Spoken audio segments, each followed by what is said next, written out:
Praise the Lord, everyone. Thank you for tuning in with DrLesiaThePreacha. I have a confession. I need to admit that I've been wrong about something. I am at a layover in Boston, and my layover is delayed. As y'all know, I'm cranky because I hate traveling after vacation. I hate it. I don't mind, getting to the vacation. And I don't mind, enjoying my vacation. But afterwards, all the drama that it takes to get home.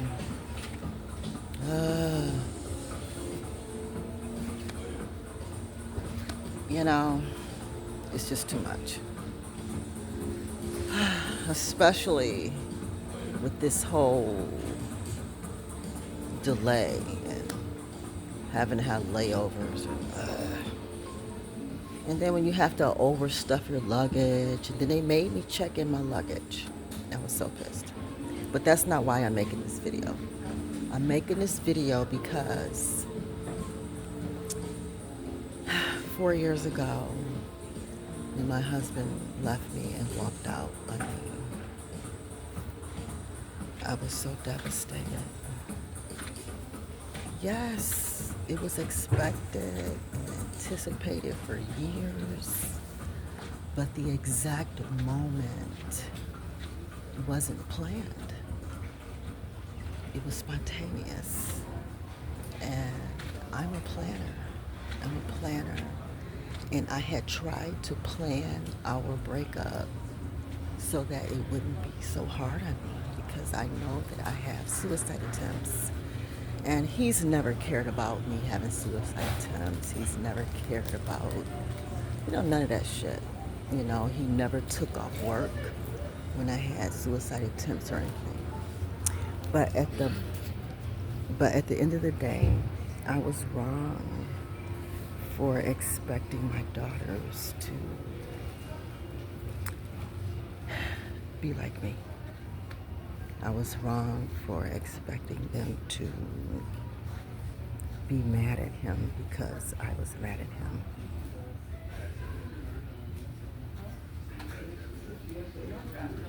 I wanted them to support me and be on my side.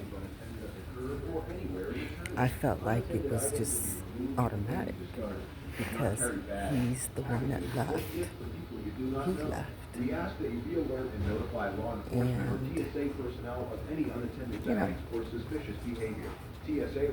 I was wrong. I should have did what I did, which was after he left, I left him. When I realized that what should, to me, seem automatic didn't happen. It appeared as though I was the one kind of being shunned, closed out, and everyone favored him. So I just hung out in Florida for a couple of years and decided to just block everybody. Just block everybody and allow them to support him. And I clung to people in Florida, strangers. I had to cling to strangers and get support from strangers, while my mother, daughters were supportive of him.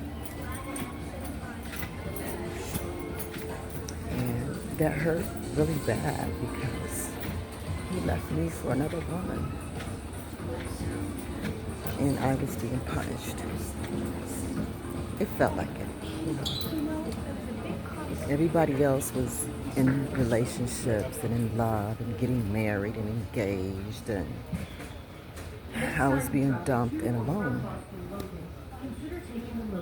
And I was hurt that I didn't have a mom or daughters that had my back during those 2 to 3 years while he was starting a whole fresh life with someone new and never even bothered to tell me. So with all that disconnect, I just had to accept that maybe I'm the problem. Maybe I deserve some kind of way to be left. I deserve to be the one that everyone abandoned, that everyone ignored, didn't pay attention to during those 2 to 3 years.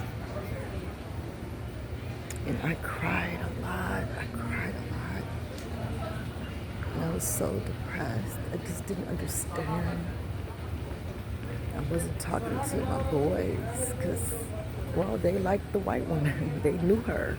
They knew her and was supportive of her with my husband, even though I was clueless.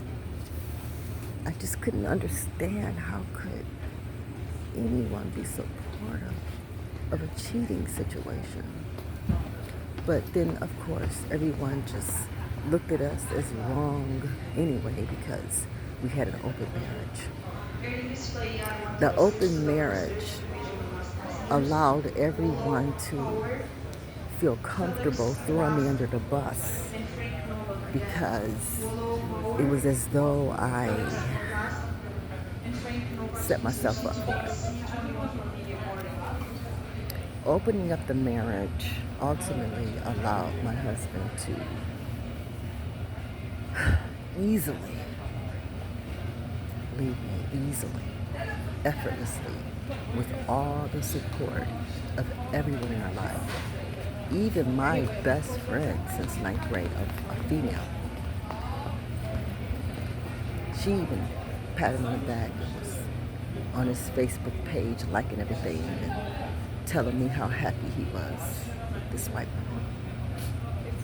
I'm like, damn, I must be an awful bitch. I'm an awful bitch if everybody in my life is supportive of him leaving me for somebody else. As though I did not work my ass off. But that's my fault. The Bible talks about silly women laden with sin, allowing men to come in and destroy their whole family, destroy their household. I'm guilty. Now, hey, the world can justify him, forgive him, or whatever. I forgive him too. I've never not forgiven him. The fact that I opened up the marriage so that he could come clean. I ain't had no reason to come clean about nothing. I wasn't cheating. Before my first suicide attempt, I had never been with nobody else. That first suicide attempt came after realizing that no matter what I do and no matter what I've done, he just didn't love me and he was not going to be committed to me. But I still had to lay on my back and do whatever I had to do because I wasn't independent. I just wasn't, for whatever reasons. And I have almost 4,000 videos on here that kind of explain why I wasn't. So I'm not going to go into all that. But at the end of the day, I was wrong for encouraging anybody to not like somebody or be friends with somebody because of me. I don't care if it's my mother, my kids, my grandkids. I have learned that I don't have the right to tell nobody to do anything. Everyone has the right to live for themselves and make whatever choices that are good for them. That's what I've learned in all this. There is no loyalty. There is no reason to trust nobody, have loyalty, have any expectation or anything. Everything that we do for each other, it should be because that's what we want to do. That's it. That's it. And if people want to love who they want to love for whatever reason, I should be okay with it. And I am okay with it. I always have been. That's how I could allow a whole sugar baby to live in my house for 5-6 years and never argue with her. Now, I ain't miss a beat in life. And when he had other girlfriends that didn't necessarily live in my house, when he had other girlfriends and stuff, I was nice to these people because I believe in treating people the way I want to be treated. And so, for whatever reason, I allowed this last incident of being cheated on and deceived on levels that just killed my soul. But thank God for the gift of restoration. He's restored me. And I'm wrong. And I stand corrected. And I want to ask my daughters to forgive me for encouraging them not to have a relationship with their stepmother. If they have it in their heart at all to have a relationship with their father, which I don't have a problem with, of course. And now I'm okay enough for them to have a relationship with their stepfather. I know one of them do anyway. She never stopped. Again, he was in her life for 25 years. He married her to her husband, even though it was behind my back. That's their choice. She has the right to choose who she wants to walk her down the aisle. And she had her reasons for not having me be there. She had her reasons. And I have to live with that. I have to live with the fact that he got to be at my daughter's wedding and I didn't. There's something about me that I need to deal with. I need to find out what it is about me that would be uninvited to my own daughter's wedding, to not be included. That is on me. I can't put that on him. As cruel as it is, in my opinion, on a stepdaddy's part to even allow it to happen, I would have been like, oh, you're my stepdaughter. You're getting married. You need to talk to your mother. I left her. I don't want her no more. And he knew he had moved on, He should have had the decency to say, you need to talk to your parents. She has a real father that's alive and a real mother. So, again, that's none of my business. Only thing that I should be focused on is me and why my daughter didn't have me there. That's the only thing I should be focused on. I should not be focused on who else was there or not. It's really none of my business. Just because I gave birth to somebody don't mean I have the right to control their life on no level at all. I don't have the right to tell my kids who their friends can and cannot be. If they have it in their heart to forgive him for anything, that's between them.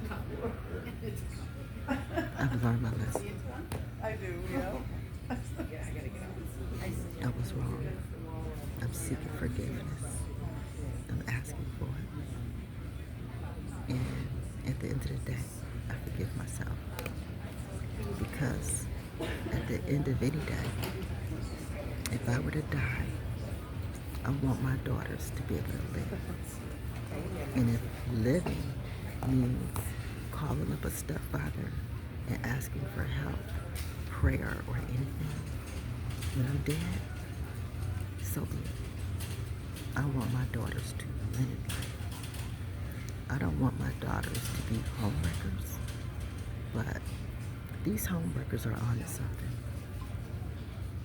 Homewreckers are onto something. I mean, they get to run for president.